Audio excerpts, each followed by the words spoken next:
नमस्कार, India news Punjab Himachal देख रहे हैं आप और मैं हूं आपके साथ तमन्ना अरोड़ा। खबरों की शुरुआत करेंगे बिलासपुर की खबर से। बिलासपुर में आयोजित पत्रकार वार्ता में पूर्व मंत्री रामलाल ठाकुर जो हैं उन्होंने एक जनसभा को संबोधित किया है। बता दें कि वरिष्ठ कांग्रेस नेता विधायक रामलाल ठाकुर ने फिर भाजपा के बड़े बड़े कार्यक्रमों पर प्रश्न चिन्ह लगाते हुए कहा कि क्या इलेक्शन कमीशन को यह दिखाई नहीं दे रहा कि सरकारी खर्चों पर भाजपा प्रदेश में चुनावी माहौल बनाने में लगी है। उन्होंने कहा है कि सरकारी पैसे को जमा करके रैलियों में, जनसभाओं में दुरुपयोग किया जा रहा है और सारे कार्यक्रम सरकारी तौर पर आयोजित किए जा रहे हैं और कहा है कि आधे अधूरे संस्थानों का उद्घाटन भी किया जा रहा है।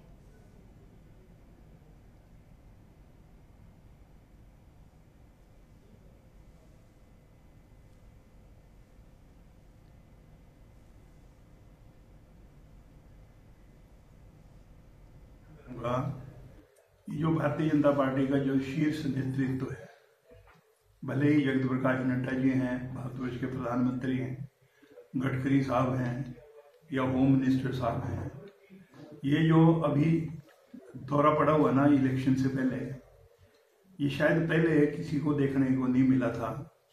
और हो ये रहा है कि आज सरकारी खर्चे के ऊपर जो है चुनाव के लिए माहौल पैदा किया जा रहा है सेंट्रल गवर्नमेंट द्वारा और प्रदेश के मुख्यमंत्री द्वारा।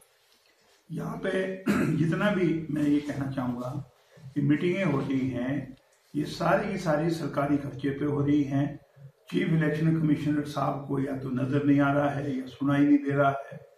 और प्रजातंत्र में मैं कहूँगा ये इससे बड़ा अन्याय नहीं होगा कि करोड़ों रुपए जो है वो आप खर्च कर रहे हैं, प्रदेश के ऊपर कर्जा ले रहे हैं, कर्जा पहले से दुगुना कर्जा हो गया और कहते थे कर्जे मुक्त प्रदेश को करेंगे, लेकिन आज भी अंतिम चरण में भी जो है वो 2500 करोड़ रुपए का कर्जा लेके आज उसको पब्लिक रिलेशन डिपार्टमेंट के माध्यम से सरकार की जो उपलब्धियां बताया जा रहा है, वो मैं कहूँगा ऐसे जैसे किसी के प्राण निकलते हैं ना, वैसे ही भारतीय जनता पार्टी की सरकार के प्राण निकल रहे हैं। और जब प्राण निकलते हैं तो पूड़ी डालते हैं मुंह में, लोग बोलते हैं पूड़ी डालो पूड़ी डालो, तो वो पूड़ी डाली जा रही है भारतीय जनता पार्टी को। आज की तारीख में अधूरी उसके उद्घाटन हो रहे हैं। उदाहरण के तौर पे मेरा एक अनमोल का रेस्ट हाउस है, 8 सूट्स का हॉस्पिटल बनेगा, जो रेस्ट हाउस बनेगा।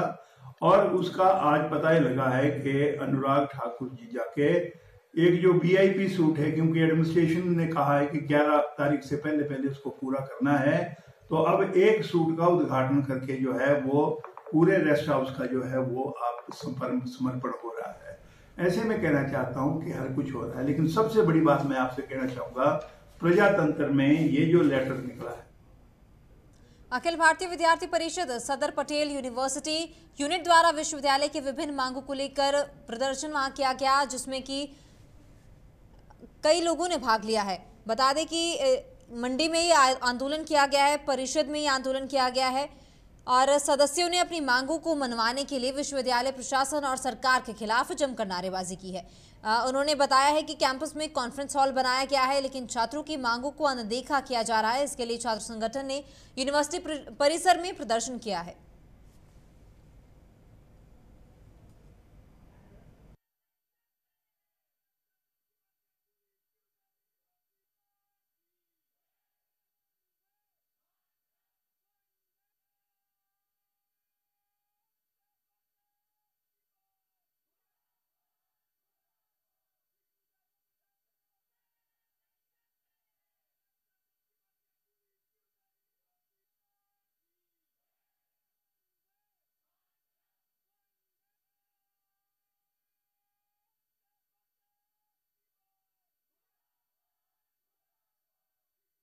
जो है छात्रों की विभिन्न मांगों के लिए किया गया है, जिसके रिगार्डिंग पहले भी बहुत सारे ज्ञापन दिए गए थे और उनके ऊपर कोई कार्रवाई ना होने के कारण आज फिर से हमको ये करना पड़ रहा है। इसमें हर डिपार्टमेंट के छात्र हैं, ना कि ABVP न्यूट्रल छात्र भी इस धरने में शामिल हैं। और आने वाले समय में अगर ये मांगे हमारी नहीं मानी जाती हैं तो ABVP उग्र आंदोलन करेगा।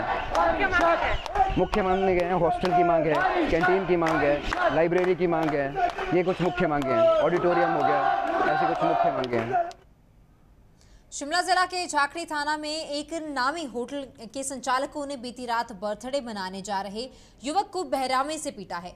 जिसकी आईजीएमसी शिमला ले जाते हुए रास्ते में ही मौत हो गई। बर्थडे बॉय के दोस्तों ने बताया कि वे रात खाना खाने के लिए जिक्र स्थित होटल जा रहे थे तो गेट पर तैनात गार्ड से कहासुनी हो गई। इस बीच छत पर खड़े होटल संचालकों ने नीचे आकर पहले उनके वाहनों से चाबी निकाली और मारपीट शुरू की। उसके बाद लोगों ने सुबह होटल संचालकों के वाहन समेत होटल में तोड़फोड़ की है। उधर पुलिस ने मारपीट करता 3 युवकों से पूछताछ की है और उन्हें हिरासत में ले लिया है।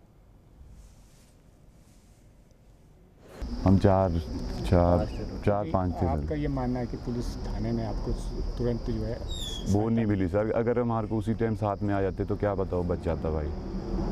अगर इन्होंने हमारे को ही उल्टा मारना स्टार्ट कर दिया। इनको भी मारा, मेरे को तो हर कुछ ही मारा। मेरे को तो अंदर ले गए। मैं जैसे वीडियो बनाने लगा इनकी, जो अंदर पुलिस वाले थे, मैं सर ऐसे कैसे स्टाफ नहीं है, बंदा बड़े सड़क पे पड़ा है, तो उन्होंने मेरे को ही मारना स्टार्ट कर दिया और मेरे को ही मार रहे थे। डिटेन रहे आप लोग यहाँ पे? हम लगभग आधा पौना घंटा रहे सर।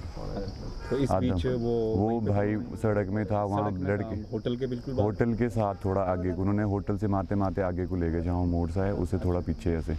फिर जाके हॉस्पिटल कौन ले गया? फिर मेरा नाम सतीश कुमार है, मैं प्रधान जगात खाना भी हूँ और मेरा भांजा भी है। ये जिस तरह से इंसिडेंट ये हुआ है हमारे देवभूमि में और जिस होटल के सामने हुआ है, ये वैसे हमारे प्रदेश में इस तरह की घटनाएं, हमारे क्षेत्र में ऐसी घटनाएं बहुत ही दुखदाई है। और साथ में जिस तरह से आज जो ये लड़का भी बोल रहा था, मेरा भांजा ये भी, कि पुलिस वालों का कोऑपरेशन बिल्कुल नहीं था, ये बहुत बड़ा निंदनीय है। और मैं सरकार से, आप मीडिया बंधुओं की तरफ से भी चाहता हूँ कि इस पर कड़ी से कड़ी कार्रवाई की जाए, क्योंकि ये बड़े लोग हैं। और जैसे बोले कि जब हॉस्पिटल में वो होटल का मालिक आया हुआ था, फिर वहाँ धमका रहा था कि आप लोगों को देखा जाएगा। अब देखो, बिलासपुर इकाई के पूर्व सैनिकों और उनके परिवारों ने बटालियन का 123वां स्थापना दिवस उपमंडल घुमारवीं में धूमधाम से मनाया। कार्यक्रम की अध्यक्षता कैप्टन राजेंद्र वर्मा ने की है, जिन्होंने उपस्थित पूर्व सैनिकों और उनके परिवारों को बटालियन के रेंजिंग डे पर बधाई दी है और पलटन के इतिहास का बखान करते हुए वीर डोगराओं की युद्ध देवी ज्वाला माता से कामना भी की। रेंजिंग डे के इस कार्यक्रम में मुख्य अतिथि गांव मूल्यावार निवासी शीला देवी वीर नारी उपस्थित रही। इस मौके पर जय ज्वाला जय डोगरा बिलासपुर इकाई की तरफ से वीर नारी शीला देवी को शॉल भेंट करके सम्मानित किया गया।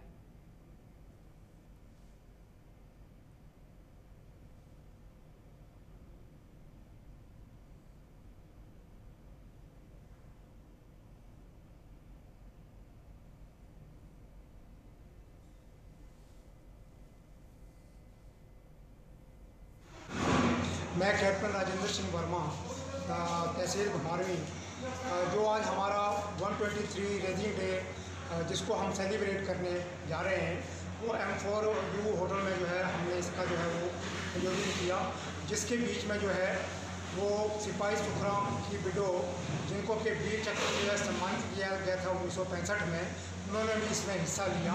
और हमारी जो नारी शक्ति है, बच्चे हैं तथा हमारे एक्ट सर्विसमैन और ऑन एक्टिव सर्विस थे, उन सब लोगों ने जो है वो हिस्सा लिया। हम इनके परिवारों के प्रति तथा अपनी बटालियन में कार्यरत सैनिकों के प्रति जो है वो उनके परिवारों की मंगल कामनाएं करते हैं। इसके अलावा बटालियन जो है वो दिन दुगनी रात चौगनी जो है वो तरक्की करे। एनपीएस कर्मचारी महासंघ जिला कांगड़ा में महासचिव अनीश धीमान ने प्रदेश सरकार को 2 टूक देते हुए कहा है कि जब तक ओपीएस बहाल नहीं होगी तब तक सरकार रिवाज नहीं बदल पाएगी। अनीश धीमान ने कहा है कि आज धर्मशाला में हड़ताल पर बैठे एनपीएस कर्मचारियों का 43वां दिन है। उन्होंने कहा है कि लगातार एनपीएस कर्मचारी ओपीएस की बहाली को लेकर हड़ताल पर बैठे हैं, लेकिन सरकार कर्मचारियों की मांगों को अनसुना करती आ रही है। इतना ही नहीं, महासचिव अनीश धीमान ने कहा है कि देश की डबल इंजन की सरकार चुनावों को लेकर लगातार रैलियां कर रही है ताकि हिमाचल में फिर से भाजपा की सरकार बन सके।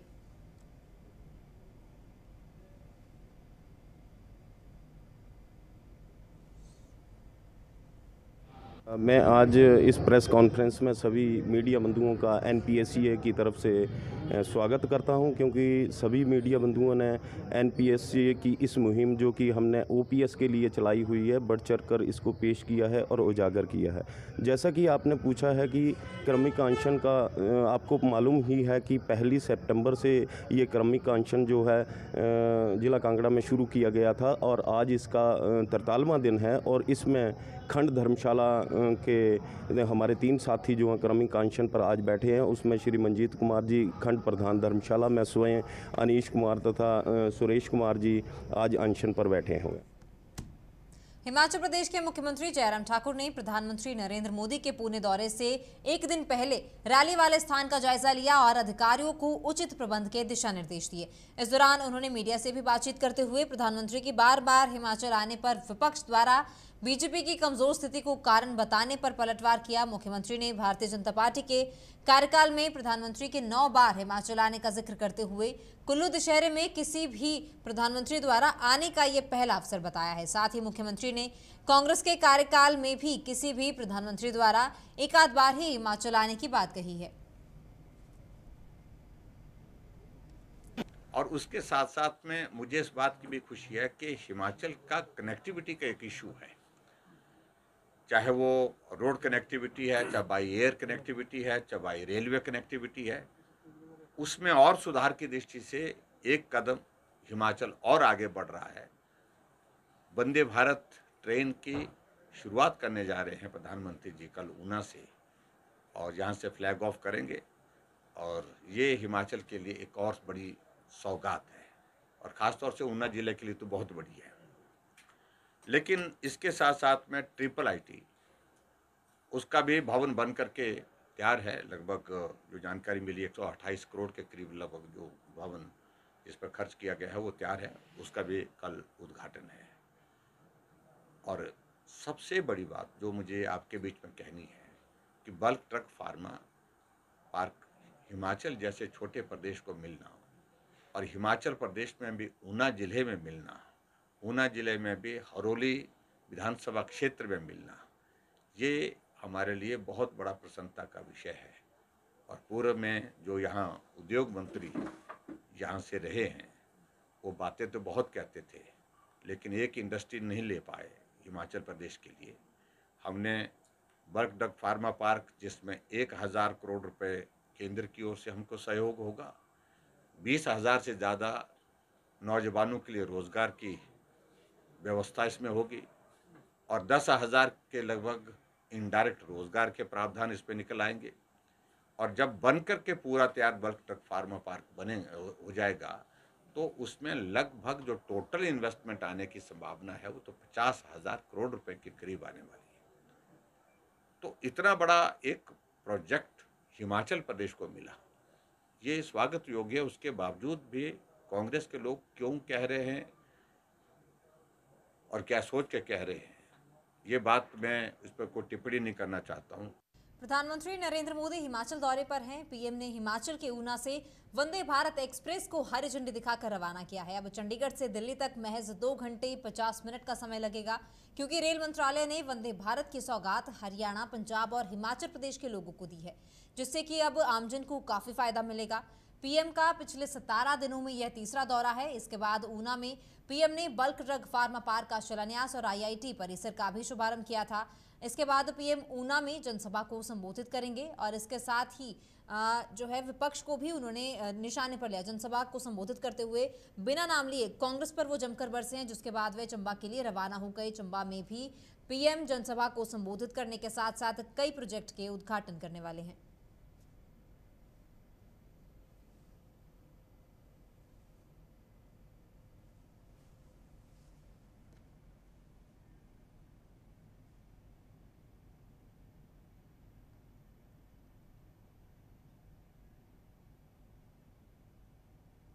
कांग्रेस के राष्ट्रीय महासचिव प्रियंका गांधी 14 अक्टूबर को सोलन में एक जनसभा को संबोधित करने जा रही हैं। रैली की तैयारियों को लेकर सिरमौर जिला मुख्यालय नाहन में एक समीक्षा बैठक का आयोजन किया गया, जिसमें कि जिला के सभी विधानसभा क्षेत्रों के नेताओं ने भाग लिया और रैली को लेकर रणनीति पर मंथन किया गया, जिसकी अध्यक्षता प्रदेश कांग्रेस सह प्रभारी संजय दत्त ने की है।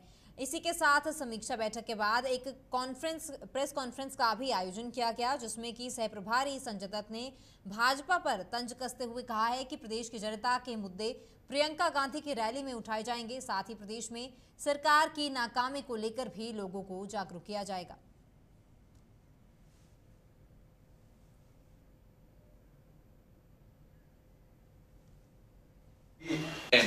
हमारे आदरणीय नेत्री प्रियंका गांधी जी की जो ऐतिहासिक रैली होने वाली है उसकी तैयारी के बारे में समीक्षा की गई और ये फीडबैक पाया गया कि सिरमौर के सभी विधानसभा क्षेत्र, चाहे वो शिलाई हो, चाहे रेणुका हो, चाहे नाहन हो, चाहे पछाड़ हो, चाहे पौंटा साहब हो, सभी के प्रमुख नेता यहाँ पे उपस्थित थे और सभी ने जो विधानसभा क्षेत्र और ब्लॉक में बहुत ही बढ़िया जनता के बीच में इस रैली के प्रति उत्सुकता है, एक जोश है, एक उत्साह है और बड़ी संख्या में कार्यकर्ता और आम जनता सिरमौर जिले का प्रतिनिधित्व इस रैली में सोलन में करेंगे। इस रैली में हमारी आदरणीय नेता प्रियंका जी जो है आम नागरिकों से जुड़े जो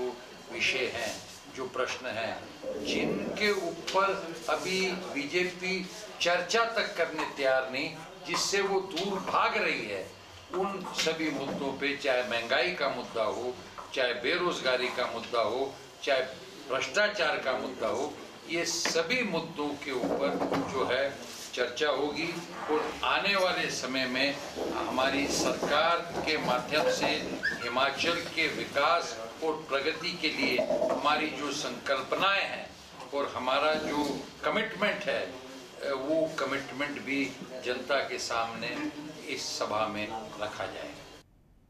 हिमाचल प्रदेश के कब्याली जिला लाहौल और स्पीति में विधानसभा चुनाव 2022 को लेकर तैयारियों का दौर शुरू हो चुका है।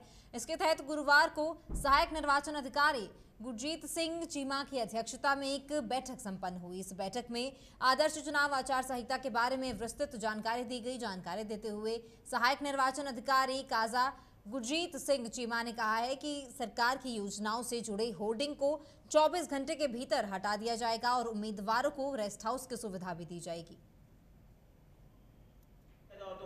आज काजा में हमारा एसी कॉन्स्टिट्यूंसी 21 में हमने आज एक ट्रेनिंग का और प्रशिक्षण शिविर का आयोजन किया था, जिसमें कि हमने सारे सेक्टर ऑफिसर, मजिस्ट्रेट और हमारे जितने भी नोडल अधिकारी हैं उन सभी को बुलाया था। आने वाले आगामी विधानसभा चुनावों की मद्देनज़र ये तैयारियों का जायज़ा लिया गया और उसमें जो क्वेश्चन आंसर फॉर्मेट में हमने अधिकारियों के साथ ट्रेनिंग की, जिससे कि वो थोड़ा सा बढ़िया तरीके से इस पूरे प्रोसेस को सीख पाए।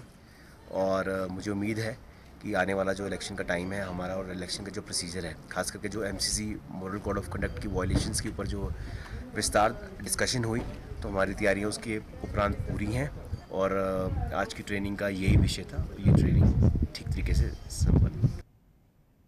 मंडी जिला के उपमंडल गौहर के कमरूनाग और शिकारी देवी से सटे गांव में बुधवार दोपहर के बाद भारी ओलावृष्टि होने से करोड़ों की मटर पैदावार नष्ट हो गई। आपको बता दें कि क्षेत्र में आजकल मटर की फसल पकने के लिए तैयार है, लेकिन ओलों की बरसात होने के कारण मटर की फसल पूरी तरह से तबाह हो चुकी है। इस बेमौसमी बरसात से मटर की फसल को नुकसान पहुंचने से क्षेत्र के किसानों की आजीविका पर गहरा प्रभाव पड़ा है। तो वहीं नाचन फल, अनाज और सब्जी उत्पादक संघ के प्रधान प्रेम सिंह ठाकुर ने सरकार और विभाग से आग्रह किया है कि गांव का मुआयना करके किसानों के नुकसान का जायजा लेकर राहत प्रदान उन्हें की जाए।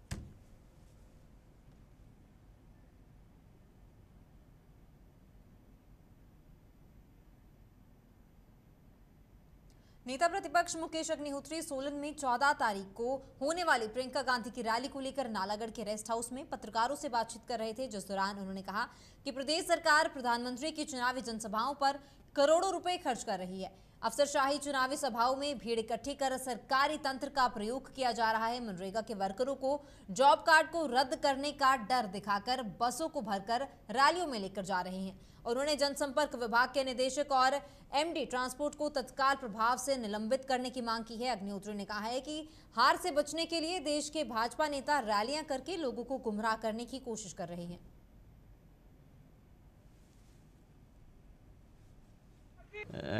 उनका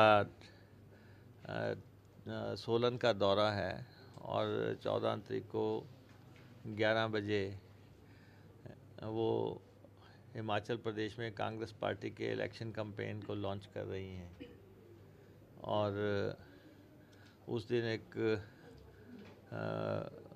विशाल रैली का आयोजन जो है सोलन में होगा और